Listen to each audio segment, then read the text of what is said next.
Jadi Nabi malam di situ, siang di situ, ada satu tempat al-Qubbah, dia buatkan satu tempat khusus. Nah, itu iktikaf yang sempurna, terutama dilakukan di 10 akhir Ramadan.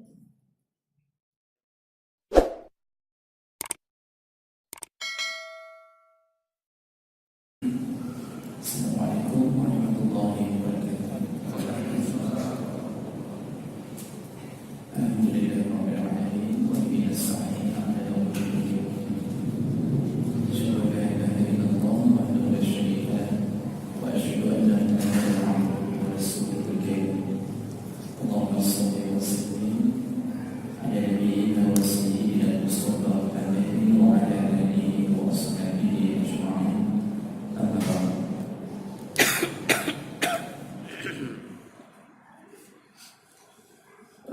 Saudari itu yang sedang wakil dari sini itu wali. Sekarang puji Allah untuk salawat dan salam kepada Rasulullah dan keluarga dan seluruh sahabat-sahabatnya. Allah muliakan jemaah sekalian Islam, bapak dan ibu yang telah berhadir dan semoga kalian mencapai sebagai kawanan di sisi Allah Subhanahu wa Ta'ala.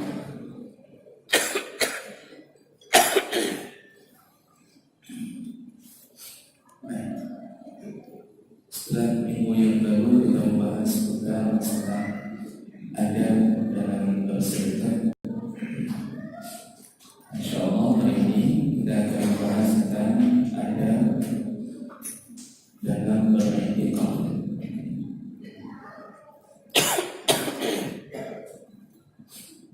Ini ke-19.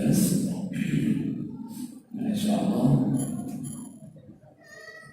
mulai hari ke-21 dan seterusnya, itu salah satu yang paling dikuatkan dari ibadahnya adalah beriktikaf. Tentunya kita harus belajar walaupun secara ringkas pada tentang adab-adab di waktu beriktikaf. Dan sebelumnya ada beberapa hal yang perlu kita ketahui. Disebut dengan iktikaf itu pada dasarnya bermakna al-labas, yaitu menetap atau berdiam diri. Dan iktikaf ini berdasarkan keterangan dari Allah Subhanahu wa Ta'ala dalam surah Al-Baqarah 187, wa la tubajiruhunna wa antum 'aqifuna fil masjid. Dan janganlah engkau berhubungan dengan istri-istrimu sedangkan engkau sedang beriktikaf di dalam masjid. Ini maksudnya yang membatalkan iktikaf adalah berhubungan suami istri. Berikutnya tujuan iktikaf itu, ini sebelum kita masuk ke dalam adab-adab dalam iktikaf. Tujuan iktikaf itu adalah mensucikan hati, ya, semata-mata untuk mendekat kepada Allah Subhanahu wa Ta'ala. Itu tujuan daripada iktikaf. Jadi memfokuskan pada ibadah dengan meninggalkan kesibukan dunia sebentar. Dunia ini memang tidak ada habisnya, makin dikejar banyak. Maka waktu iktikaf itu memutuskan hubungan sementara dengan urusan-urusan dunia, memfokuskan diri kepada Allah SWT.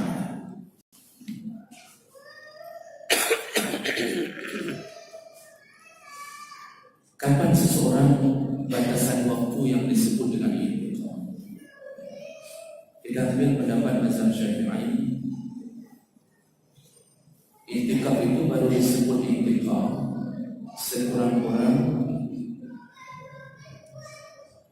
bihaisu yakunu zamanuha fawqa zamani tuma'ninah fi ruku' wa nahu. Sekurang-kurang batasan ruku' beserta dengan tuma'ninah atau sejenis sujud dan tuma'ninah atau ruku' dan tuma'ninah. Wala yajibu sukun, tidak mesti harus terus-terusan menetap di satu tempat. Dari bahasa ini dalam mazhab Syafi'i, kondisi yang disebut i'tikaf sebentar berdiam pada suatu tempat sebatasan kira-kira waktu rukuk dan tumaninahnya, itu sudah bisa disebut dengan i'tikaf. Seperti kita duduk di sini, kalau kita berniat i'tikaf maka mendapatkan pahala i'tikaf. Bahkan ini sudah lebih daripada sekadar rukuk. Cuma nanti Bapak dan Ibu, yang ini cerita minimal, ini cerita minimal. Kalau mau cerita maksimal ya ikut gaya Nabi i'tikaf. Siang, malam, enggak pulang-pulang. Ini kan yang dimaksudnya i'tikaf Nabi. Itu Nabi enggak pulang-pulang. Kata Aisyah, seandainya dia bisa memenuhi hajatnya dengan hanya memasukkan kepalanya ke dalam rumah, sungguh dia lakukan itu, kata Aisyah. Jadi Nabi hanya pulang ke rumah kalau untuk hajat saja, buang hajat atau apa yang keuntungan tak mungkin dielakkan, baru beliau masuk ke rumah. Padahal rumah beliau itu bersambungan dengan masjid. Jadi Nabi malam di situ, siang di situ, ada satu tempat al-Qubbah, dia buatkan satu tempat khusus. Nah, itu i'tikaf yang sempurna, terutama dilakukan di 10 akhir Ramadan. Tapi kalau kita tidak mampu, kita yang PNS wajib masuk kantor, maka tidak mengapa i'tikaf hanya di malam hari, pagi, pulang, kemudian masuk kantor, nanti malam balik lagi. Tidak mengapa, itu sudah disebut dengan i'tikaf, cuma pahala sesuai dengan banyaknya waktu kita i'tikaf. Ya segitu pahalanya. Jadi jangan paksakan diri, yang PNS jangan paksakan diri harus siang dan malam mengikuti Nabi. Saya yang takut diiktikafkan oleh pimpinan kantor nantinya. Ya kamu sudah i'tikaf aja selamanya. Dimutasi ke Papua susah juga gara-gara i'tikaf. Jadi Bapak dan Ibu berkata Allah Subhanahu wa taala. Jadi itu sudah disebut i'tikaf. Kalau menurut Imam Malik, sekurang-kurang i'tikaf yauman wa lailah. Menurut Imam Malik harus satu hari satu malam baru disebut dengan i'tikaf. Menurut mazhab Hambali sekurang-kurangnya sah, yaitu kira-kira sekejam atau sekedarnya saja, kira-kira setengah jam atau sampai 1 jam, itu disebut dengan i'tikaf. Jadi intinya i'tikaf itu tidak wajib harus sepenuh hari, diboleh dilakukan. Berikutnya pengetahuan yang wajib kita ketahui dulu sebelum kita masuk ke dalam adabnya, yaitu i'tikaf itu baru disebut dengan i'tikaf kalau dilakukan di masjid.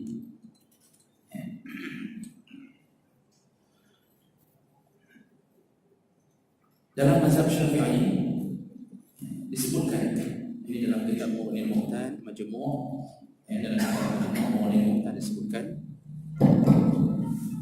disebut dengan i'tikaf, baru sah disebut i'tikaf ayakuna fi masjid, harus di masjid, sawa'un fi sutuhaini, boleh di lantai atas masjid. Misalnya masjid kita mau i'tikaf di atas, atau ghairuhu atau tempat-tempat yang terikat dengan masjid, yang berhubungan dengan masjid sampai ke pintu pagar, itu berhubungan dengan masjid. Jadi kalau tak cukup di dalam, boleh di luar, samping kanan kiri. Kalau ada balai yang berhubungan dengan masjid, artinya harus yang berhubungan dengan masjid, batasannya kira-kira sampai ke pintu pagar. Jadi boleh di atas. Kalau masjid punya ruang bawah tanah seperti Masjidil Haram, tidak mengapa untuk i'tikaf. Yang penting ada punya ikatan dengan masjid.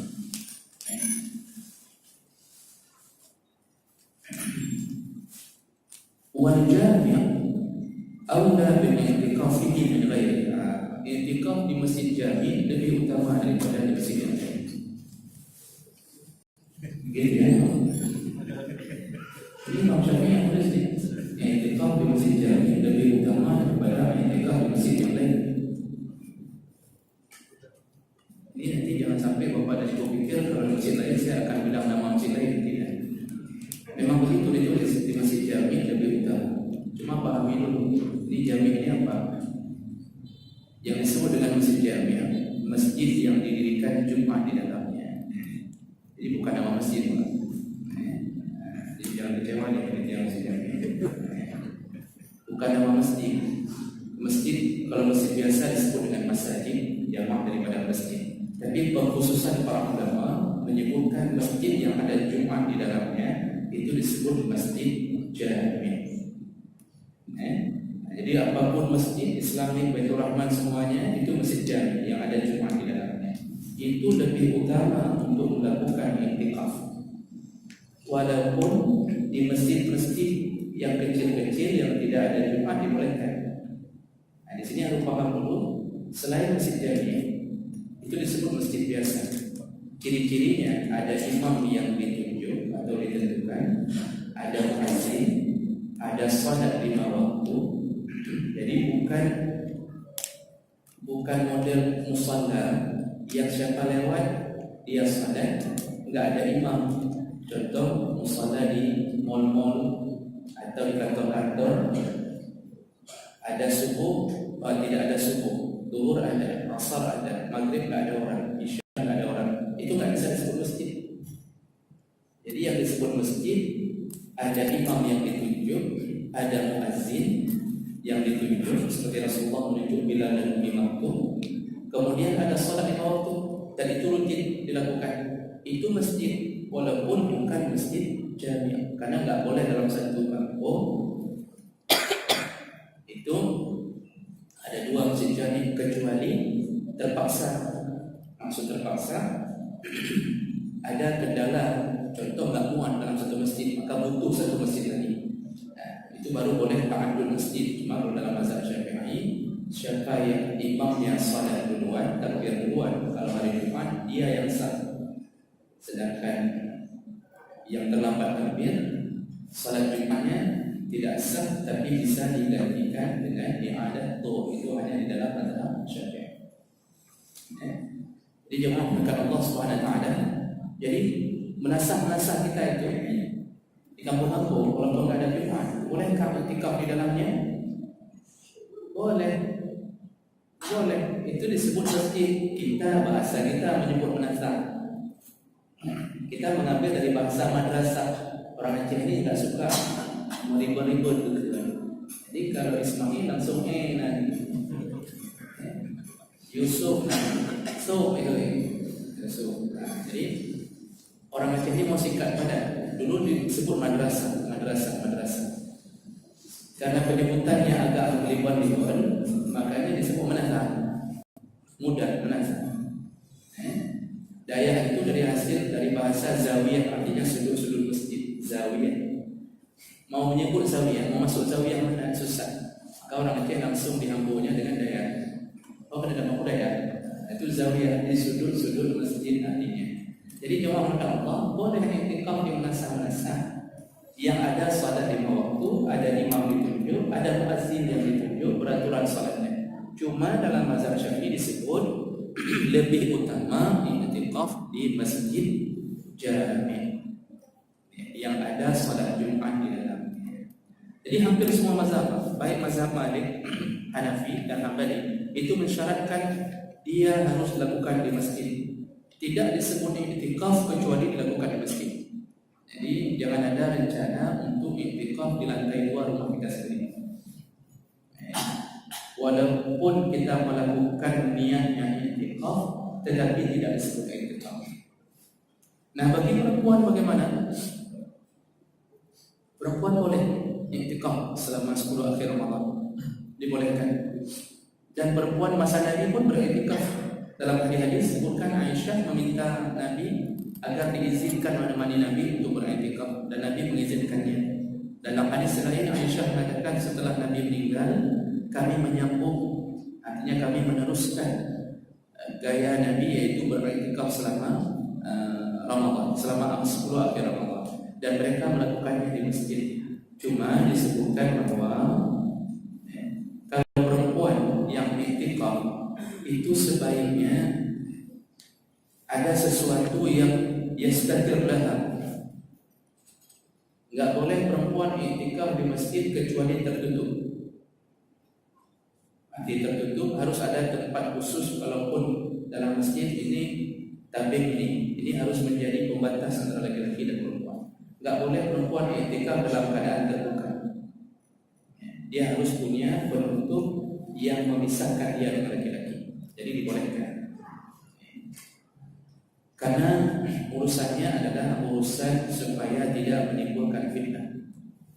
Karena kalau nggak tertutup bahaya. Apalagi model ini ada sepasang pacar, masuk Ramadan mereka merubah pacarannya dengan gaya pacaran Islami. Jadi buka bareng berdua, kemudian sholat tarawih berdua, dijemput sama pacar ke rumah untuk sholat tarawih berdua. Nanti iktikafnya juga berdua selama 10 akhir Ramadan. Dia pikir dia bisa masuk surga dengan cara model ini. Ini pacaran apapun bentuknya, mau salat jamaah berdua, tetap dia dihiasi oleh dosa. Jadi jangan ada yang pernah tertipu syaitan dengan mengatakan, Ustaz, saya selama pacaran dengan dia, iman saya makin bagus. Itu maunya.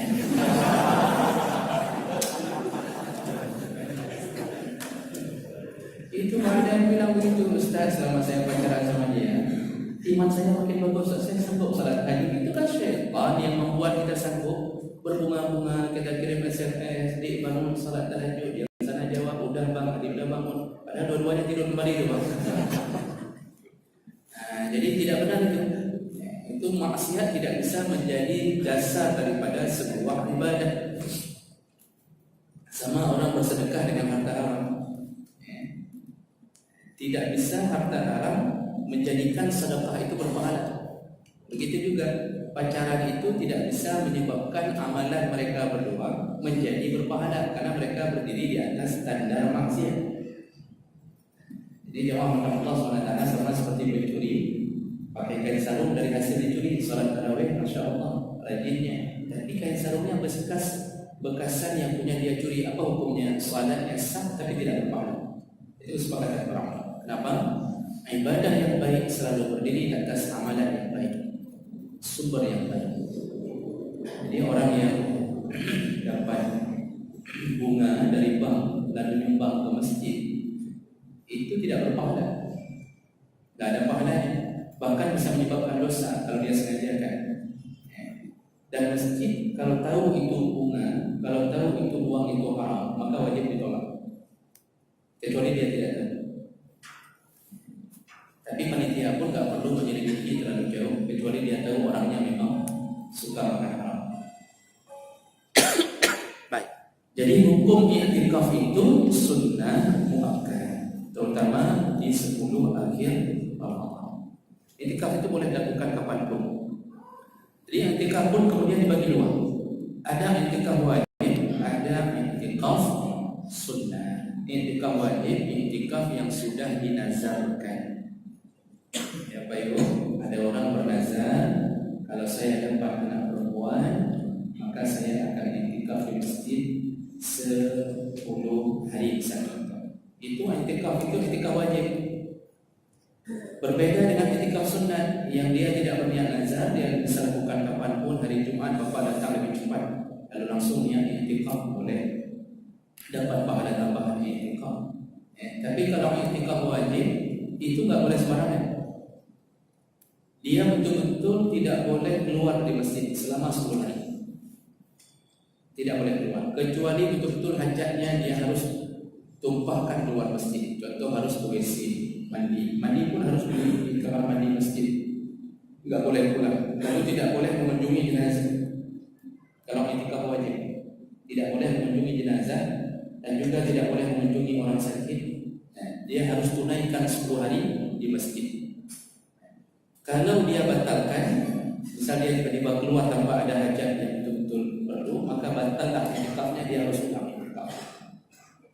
Jadi jemaah melakukan Allah SWT, ini disebut iktikaf wajib, melanggarnya berdosa. Kalau iktikaf sunat tidak begitu. Dia punya keleluasaan. Kita boleh datang malam, pergi pagi, nanti malam datang lagi, duduk, tidur sebentar. Jadi kalau menazarkan, pikir-pikir dulu, jangan sampai membebankan diri. Karena dalam mazhab disebutkan, kalau mau menazarkan iktikaf itu paling lama yang dibolehkan 30 hari, paling lama. Artinya jangan menyiksa diri di atas 30 hari. Karena nazar itu ada yang boleh dilakukan, dilaksanakan, ada yang boleh dilanggar. Yang boleh dilanggar apabila sudah melanggar syariat. Jadi buat syaratnya melanggar syariat. Kalau saya diberikan anak perempuan, saya akan membunuh tetangga saya. Ini boleh dilanggar. Jadi bukan wajib. Dan satu keanehan Pak, ini selingan saja, kita sedang bahas ketika aneh, ada orang hari ini, Allah alam tahu di mana dapatnya, dia yang bernazar tapi dia niatkan ke orang lain. Itu aneh. Di kampung-kampung biasanya ada nenek-nenek bernazar, kalau dia dapat cucu maka mamanya harus puasa sebulan. Begitu lahir cucunya, dia bilang sama anaknya, saya dulu ada nazar puasa sebulan, tapi kamu yang melakukannya. Ini kebiasaan orang di kampung-kampung. Tolong baca kembali bab itikaf. Itikaf itu siapa yang berniat, dia yang melakukan. Enggak boleh melemparkan itikaf nazar kepada orang lain, kecuali sudah meninggal orang tua, itu diganti, diqadha nazarnya oleh ahli waris setelah meninggal. Kalau seandainya begitu dibolehkan, saya bisa bernazar nih hari ini. Seandainya saya bernazar apabila saya dapat anak perempuan, kebetulan saya tidak punya anak perempuan nih, tapi punya istri perempuan. Seandainya saya dapat anak perempuan, maka seluruh jamaah masjid wajib puasa sebulan. Tidak dibolehkan begitu. Ini asal-asalan saja urusan bernazar. Apalagi Pak, nazar itu hukumnya bukan sunnah. Imam Syafi'i bahkan mengatakan hukumnya tidak disarankan. Suka-suka bernazar tidak disarankan. Imam Syafi'i langsung mengatakan orang yang bernazar itu bakhil, pelit. Dia tidak mau kasih ke Allah kecuali setelah dia diberi oleh Allah SWT. Dulu Nabi Ibrahim itu beribadah kepada Allah 85 tahun untuk mendapatkan jawaban doa. Tapi dia tidak bernazar, dia sembahkan dirinya kepada Allah. Hari ini orang tak ibadah, baru mau ibadah kalau diberikan anak perempuan. Kalau enggak, jangan harap. Jadi seakan-akan dia bernego dengan Allah. Punya Nabi, aku punya. Kalau Allah engkau tidak beri aku anak perempuan, aku tidak akan puasa sebulan. Ini nazar itu pelit. Orang yang suka bernazar pelit. Jadi yang nazaruddin, nazarullah, nazariyah, Rahman Kabul, Sulaiman Kabul, itu Pak, hasil daripada bernazar. Biasanya orang Aceh hasil daripada nazar ditaruh di nama. Itu lebih hebat lagi kita. Ditaruhnya di nama, ini anak hasil nazar. Dan satu lagi, ini selingan saya, tapi selingannya lumayan panjang. Perlu kita tahu hakikat nazar. Nazar kalau sudah diniatkan, diucapkan, itu wajib dibayar. Tapi nazar itu tidak mengubah takdir. Itu yang perlu kita ketahui. Rasulullah mengatakan, innaman nazru la yughni 'anil haqqi syai'an. Nazar itu tidak merubah hakikat yang telah Allah tulis di Lauhul Mahfuz. Kita saja yang tidak sabar. Kita yang tidak sabar. Memang Allah kasih anak perempuan itu setelah 20 tahun pernikahan baru Allah kasih. Itu sudah ditulis oleh Allah di Lauhul Mahfuz. Cuma kita tidak sabar, lalu kita meminta melalui jalur nazar. Walaupun nazar itu ada hukumnya dalam agama. Jadi jangan mengira anak perempuan diberi oleh Allah gara-gara nazar kan. Memang kagak tulis. Walaupun tak nazar dapat juga nanti.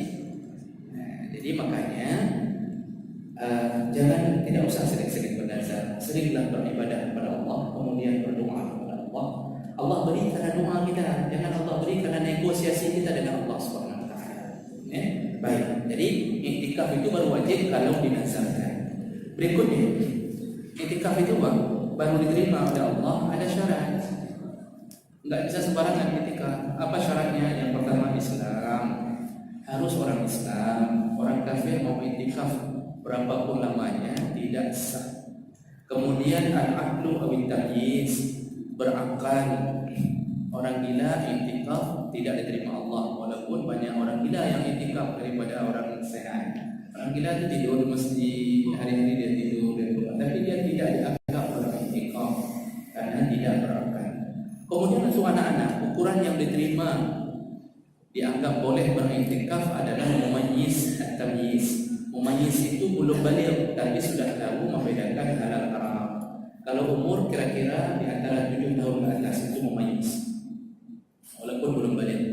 Nah, itu boleh bawa iktikaf. Arti bawa iktikaf artinya sah dianggap iktikafnya. Tapi kalau anak bayi kita bawa, maka dia tidak sah iktikafnya. Berikutnya dilakukan di masjid. Nah, ini termasuk syarat, ya. Tidak boleh di rumah. Kemudian harus niat. Iktikaf itu ibadah mahdhah. Harus niat. Niatnya enggak ditulis secara khusus. Kita perlu paham niat-niat yang hari ini kita lafal itu bukan hadis. Itu keterangan para ulama agar mudah kita berniat. Usalli fardhas subhi itu bukan bunyi hadis.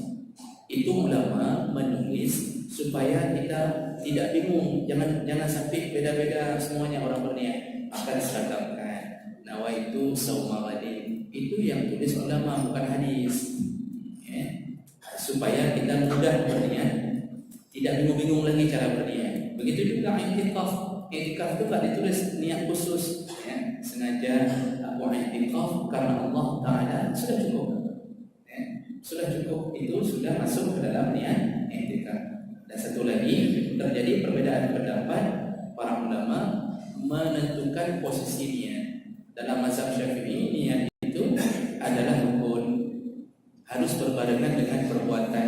Kapan niatkan usalli? Di saat perbuatan mengangkat tangan waktu takbir.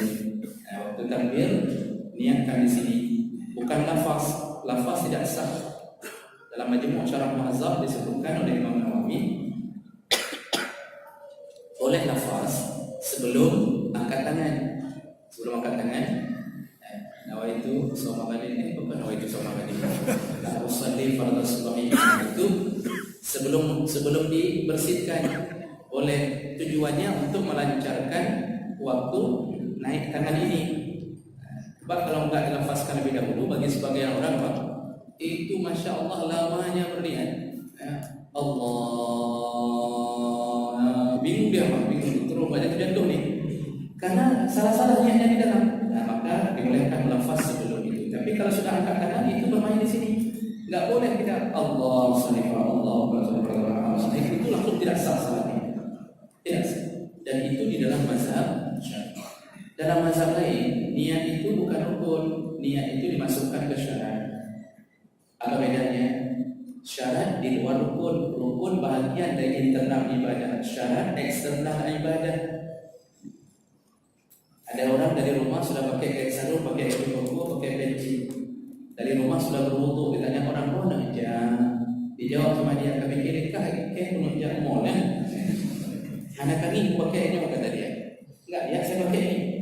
Ya mau salat lah, memang dia jangan mau salat subuh. Nah, itu sudah masuk ke dalam niat, dalam mazhab yang lain. Makanya model yang begini, waktu takbir mereka tidak lagi membersihkan hati. Jangan sesatkan saudara kita yang model begini, Pak. Mereka mengambil dari pendapat mazhab yang lain. Ya. Itu contoh. Nah, kalau Ramadan, kalau dalam mazhab Syafi'i itu antara terbenam matahari, berbuka puasa sampai imsak, sampai azan subuh itu waktu berniat. Ya, waktu berniat. Niatnya boleh nawaitu shauma ghadin atau dengan bahasa sendiri boleh. Nah, dan itu dibersihkan di hati. Nah, jadi kalau ada menasah yang mentakdeh Ramadan, niat kan di kampung-kampung habis salat tarawih itu ditakdeh oleh imam. Coba kita ucap sama-sama niat untuk besok, nawaitu shauma ghadin. Itu dalam mazhab Syafi'i belum niat. Itu baru melafazkan niat. tentu ibu harus kasih tahu lagi, sudah, sekarang bersihkan di hati. Bersihkan di hati. Itu baru sahnya, karena mauqi'u an-niyah fil qalb. Niat itu tempatnya di hati, bukan di mulut. Dalam mazhab Syafi'i dibersihkan. Dalam mazhab lain ada orang yang sudah sibuk-sibuk di dapur, jam 3 sudah sibuk, bunyi centok, bunyi kuali. Kalau ditanya suaminya, apa ni? Isteri bilang, kan puasa. Gerakan-gerakan itu, gerakan hati memang ingin berpuasa, itu sudah dimasukkan ke dalam kategori berniat. Ini perbedaan masalah apa. Jadi kita jangan mudah menyesat-nyesatkan orang, kecuali belajar dulu, tanya dulu. Baik sampo ada dapat sesat tu, katalah tanya baru banyak. Itu malunya minta ampun, Pak. Kalau ada malu, kalau orang hari ini banyak ada malunya. Udah curang tak ada malu lagi. Bapak kalau lulus dapat nilai fisika 9, tapi hasil daripada nyontek. Kalau ditanya sama orang, berapa fisikanya? Pasti jawabnya malu-malu. 9, gitu kan. Ini sudah nyontek, curang, tak malu. Selfie lagi setelah itu, Masya Allah. Dunia apa? Malam dah berubah. Berikutnya, Allah. Ada sebahagian ulama kalau iktikaf mensyaratkan puasa, yaitu dalam mazhab Malik dan mazhab Hanafi. Jadi kalau lagi iktikaf wajib puasa. Tapi yang kesimpulan akhir yang paling kuat pendapatnya tidak wajib berpuasa. Artinya malam itu kalau menurut mazhab Malik dan Hanafi, kalau mau iktikaf itu malam, walaupun malam tak boleh makan apa-apa selama iktikaf. Tapi kemudian Hambali dan Syafi'i mengatakan tidak wajib berpuasa. Dan ini pendapat yang paling kuat karena tak ada dalil bahwa iktikaf harus diwajibkan dalam keadaan berpuasa. Ini kita kadang kebetulan dalam Ramadan, di luar Ramadan datang Jumat boleh iktikaf. Baik, itu hal-hal yang perlu kita ketahui. Oh ya, satu lagi yang paling penting. Bukan satu, dua lagi. Wajib bersuci. Iktikaf itu wajib suci dari janabah, dari junub, haid dan nifas. Perempuan yang haid dan nifas mau paksakan diri ke masjid karena pertama tidak dianggap iktikafnya, tapi kemudian yang kedua malah berdosa karena melakukan berdiam diri di masjid. Haid dan nifas, junub tidak boleh berdiam diri di masjid kecuali hanya numpang lewat saja. Tapi ibu-ibu, walaupun begitu, di rumah 10 akhir Ramadan bagi mereka yang tidak berencana iktikaf di masjid, itu boleh melakukan qiyamul lail, hidupkan malam Ramadan. Dia hilangnya cuma pahala iktikaf, tapi dapat pahala menghidupkan Ramadan. Jadi jangan mengira bahwa kalau enggak ke masjid lalu dia tidur di rumah. Kalau sudah 10 akhir mulai malam besok, itu Rasulullah itu mulai mengikat pinggang, wasyadda bi'zarah, kata Aisyah. Rasulullah itu mulai ikat pinggang. Apa maksudnya?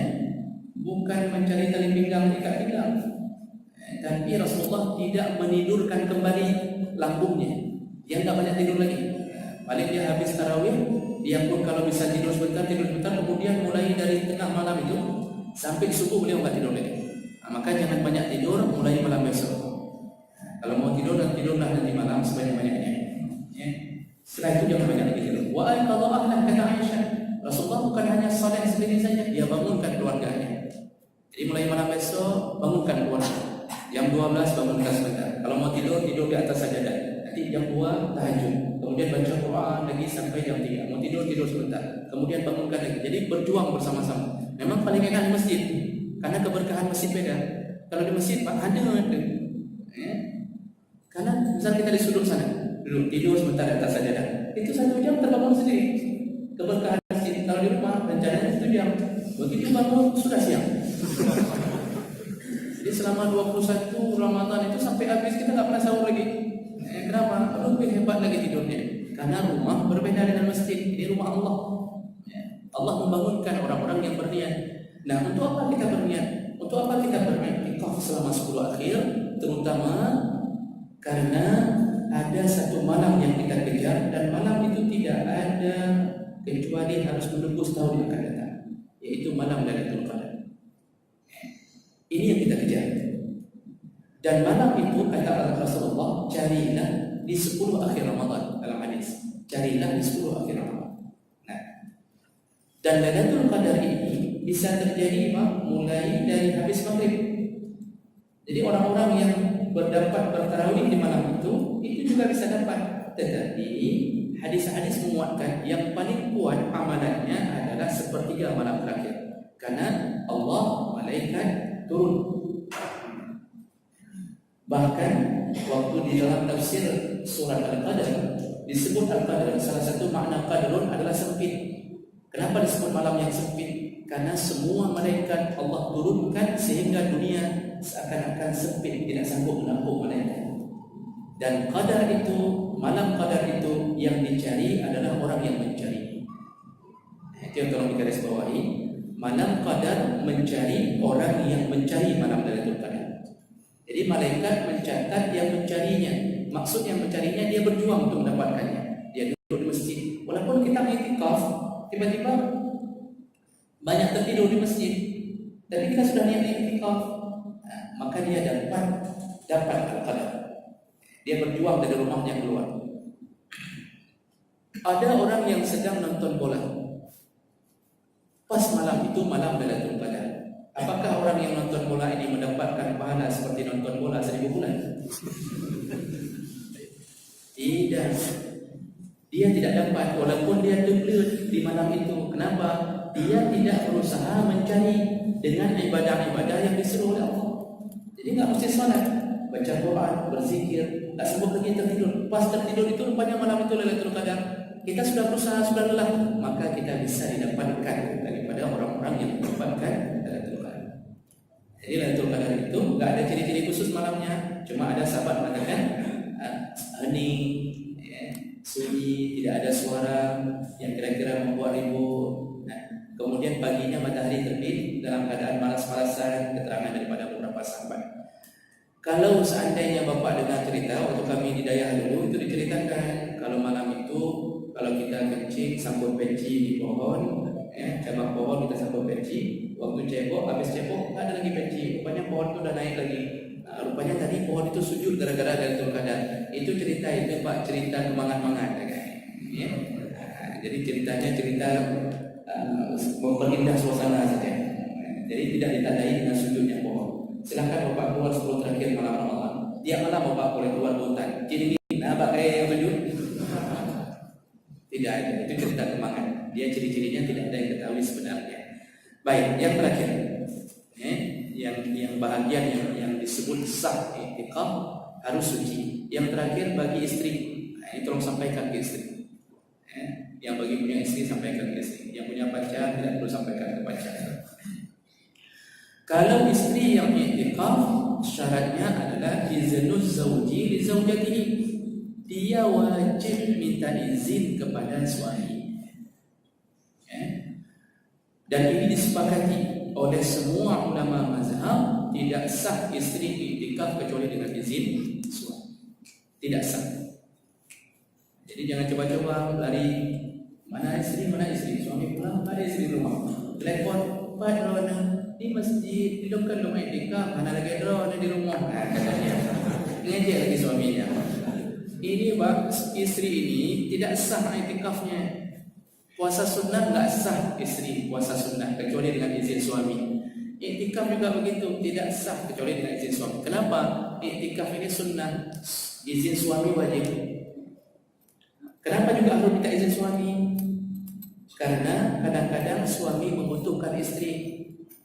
Artinya ada model suami yang kebetulan Allah berikan kelebihan di malam mohon ke istrinya.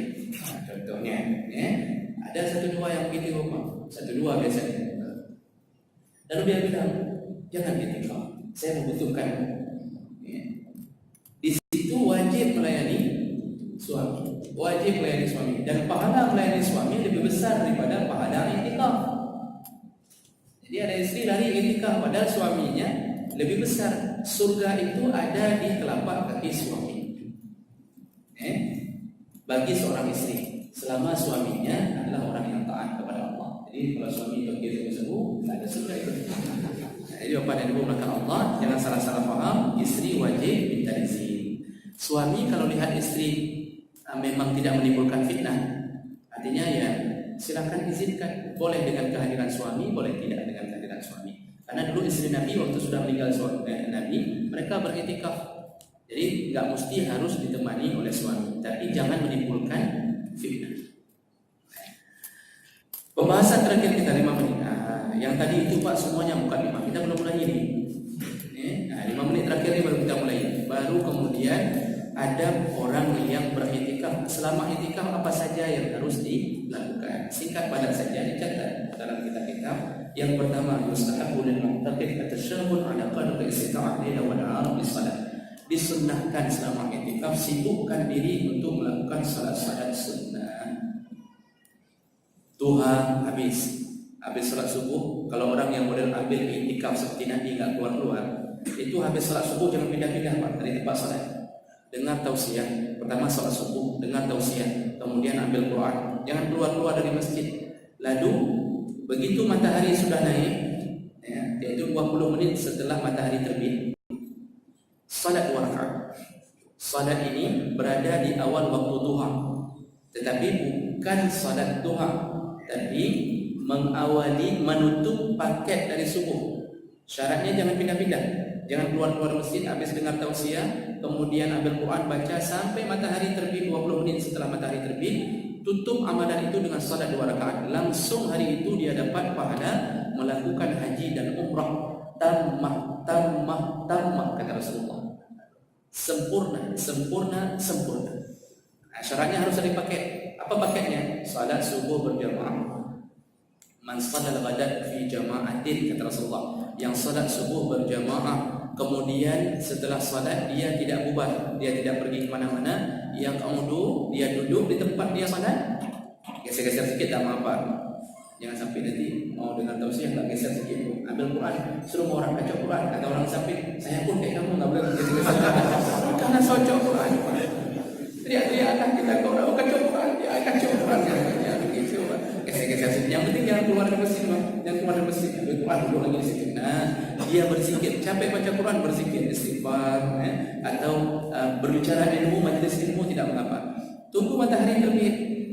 Tunggu 20 menit setelah matahari terbit. Ini yang haram ini nih, yang sedang naik ini 20 menit ini yang haram. Tak boleh salat.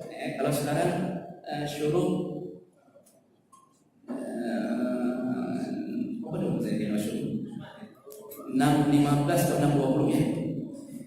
Kalau 6.20 saya tidak salah. Itu 20 menit berarti jam 7 kurang 15 baru mulai salat 2 rakaat. Tutup paket subuh tadi, langsung pahalanya mendapatkan pahala haji dan umrah. Hadis yang sahih. Ini paket orang pensiun sebenarnya. Yang tidak masuk kantor, orang pensiun ini banyak-banyak tiap subuh ke masjid, jangan pulang-pulang Pak dulu sampai dia salat 2 rakaat setelah matahari terbit.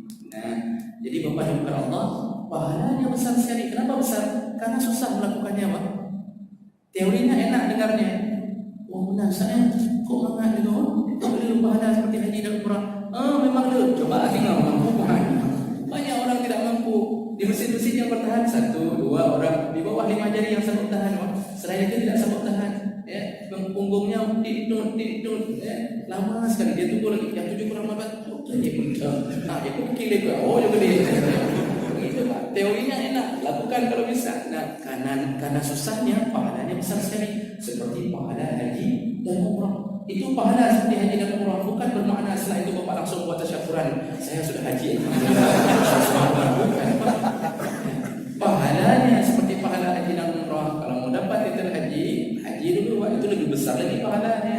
Jadi itu amalan orang iktikaf, berbanyak salat Pak. Salat duha lagi. Salat duha itu tidak diutamakan di awal waktu. Dia diutamakan di waktu unta bangkit dari duduknya, yaitu saat matahari telah menyinari lumayan panas, kira-kira jam 9. Jadi Bapak itu waktu salat duha yang terbaik. Kata Nabi, setelah unta bangkit dari tempat duduknya. Unta itu Pak suka berjemur dulu di pagi hari, jemur di padang pasir. Kapan mereka mulai bangun-bangun? Di saat matahari mulai menyinari agak panas, sekitaran jam 9. Jadi nanti Bapak mau salat duha, lihat unta sudah bangun apa belum. Kayak mana kita lihat unta hari ini? Lihat orang beli kopi udah keluar apa belum? Itu sudah. Ada teman tu pun ajak tahu, ajak langsung duduk kedai kopi dengan melukat. Masya Allah, satu melukat jam 9 keluar. Padahal melukat tu 5 menit habis Pak. Kopi pancung. Yang kedai kopi menyesal menjual ke dia. Hanya modal 2.000 duduknya sampai jam 9. Salat duha yang terbaik kalau unta sudah keluar dari kedai kopi. Itu baru salat duha ya. Jadi Bapak doakan Allah Subhanahu Wa Taala. Setelah itu salat lagi, berbanyak salat sunnah mutlak, salat hajat yang istikharah ya. Lebih bagus lakukan di sebelum akhir Ramadan. Terus-terusan salat kalau mampu. Kemudian ada berikutnya selama i'tikaf, sibukkan diri dengan tilawatil Quran, sibukkan diri dengan membaca Al-Quran. Kalau bisa 10 terakhir itu 1 kali khatam. Bayangkan dari pagi Pak, kita tak keluar-keluar, terus capek di salat. Habis capek salat baca Quran, capek baca Quran salat lagi, masya-Allah. Meninggal insya-Allah orang yang berjuang karena Allah Subhanahu Wa Taala. Sibukkan dengan baca Quran. Kemudian wazikrullah taala, perbanyak zikir kepada Allah Subhanahu Wa Taala. Dan kemudian perbanyak istighfar. Nabi itu istighfar 70 sampai 100 kali setiap hari. 10 akhir Ramadan perbanyak istighfar. Kalau enggak 70, 100 kali. Kemudian perbanyak berfikir tentang keagungan Allah. Ini kalau ada majlis ikut. Majlis yang masih dilakukan dalam masjid ikut. Kemudian perbanyak salawat kepada Nabi. Kemudian belajarlah Al-Quran, tafsir. Kalau dah capek baca Quran, ambil terjemahan atau baca tafsir. Karena kita paling kurang selama ini adalah tafsir. Karena kita tak faham apa yang kita baca, sehingga kita susah menangis, kita susah. Karena kita tak faham, maka belajarlah tafsir. Kemudian belajarlah hadis, wasirah, buku sirah, sejarah perjalanan hidup para nabi, wa qisasul anbiya, cerita para nabi, wa hikayatus salihin, hikayat orang-orang saleh, cerita orang-orang saleh. Jadi selama i'tikaf bawa buku banyak-banyak boleh. Bawa buku 1 tas untuk dihabiskan selama i'tikaf. Capek baca Quran, baca buku tafsir. Capek baca buku tafsir, pindah ke buku. Dan capek tidur sebentar, tidak mengapa. Jadi habis 1 pustaka kita baca selama 10 terakhir Ramadan. Habis selesai Ramadan kita tanya apa isinya. Oh, yang penting kita baca. Dia tidak, karena orang kalau sudah banyak kali karena biu-biu tak tahu lagi apa yang dia baca. Jadi jemaah melakukan Allah SWT itu ada selama i'tikaf. Kemudian yang terhabis ni sunnah juga berikutnya adalah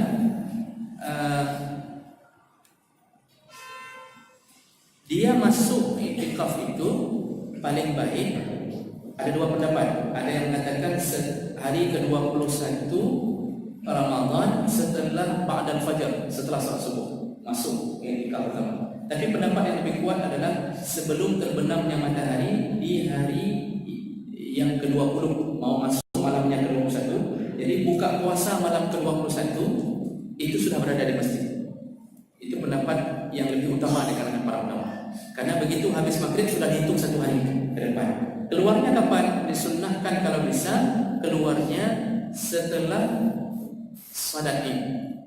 Bagi mereka yang ingin menyambung antara satu ibadah dengan ibadah yang lain. Jadi paling bagus itu tak keluar sampai dilakukan salat Id. Habis salat Id kita baru keluar. Tapi boleh keluar di waktu salat subuh sebelum salat Id. Silakan keluar waktu salat subuh sebelum salat Id. Itu kalau mau melakukan i'tikaf seperti i'tikafnya Nabi sallallahu alaihi wasallam. Berikutnya selama i'tikaf jangan bicara yang tidak bermanfaat. Wala yuksirul kalam. Jangan bicara yang tidak bermanfaat. Apalagi sampai berdebat-debat, berbicara masalah politik selama i'tikaf. Sebaiknya hindari, Pak. Kenapa? Karena kita tidak bisa membatasi diri. Kadang-kadang roh mengupat. Yang disebut mengupat, kita langsung terjun pada pribadi seseorang. Kita terjun ke pribadi. Jadi kalau kita yang bicarakan selama ini tentang organisasi, kecurangan, itu belum disebut mengupat, itu kezaliman. Tapi kalau sudah bicara masalah pribadi, si fulan udah begini, badannya begini, kemudian begini, bisa kita, itu sudah mulai masuk ke mengupat. Di situ mulai kita jatuh ke dalam dosa. Baik, itulah hal-hal yang hendaknya kita lakukan selama i'tikaf. Jangan berbisnis selama i'tikaf di dalam masjid. Jangan jual beli di dalam masjid selama i'tikaf. Cuma sekali lagi Pak, hati-hati, jangan sampai selama i'tikaf kita melakukan transaksi bisnis. Kita jualan di dalam masjid. Kalau di luar masjid itu masih dibolehkan. Di dalam masjid yang jangan dilakukan. Itu yang paling penting. Kenapa? Karena Rasulullah pernah berdoa kepada orang yang melakukan jual beli dalam masjid. Apa doanya? Rasulullah mengatakan, ma arbahallahu tijaratan, semoga engkau dibangkrutkan oleh Allah Subhanahu wa taala. Itu doa Rasulullah kepada orang yang melakukan jual beli di dalam masjid. Bukan doa baik, Pak. Semoga bangkrut, kata Rasulullah. Maka jangan lakukan bisnis dalam masjid. Kalau mau melakukan bisnis di luar masjid, ya. Baik. Kira-kira begitu. Semoga yang berhadir Allah telah catat pahala untuknya, dan semoga Allah Subhanahu wa taala mengumpulkan kita kembali di dalam surga-Nya. Amin ya rabbal alamin. Subhanallah wa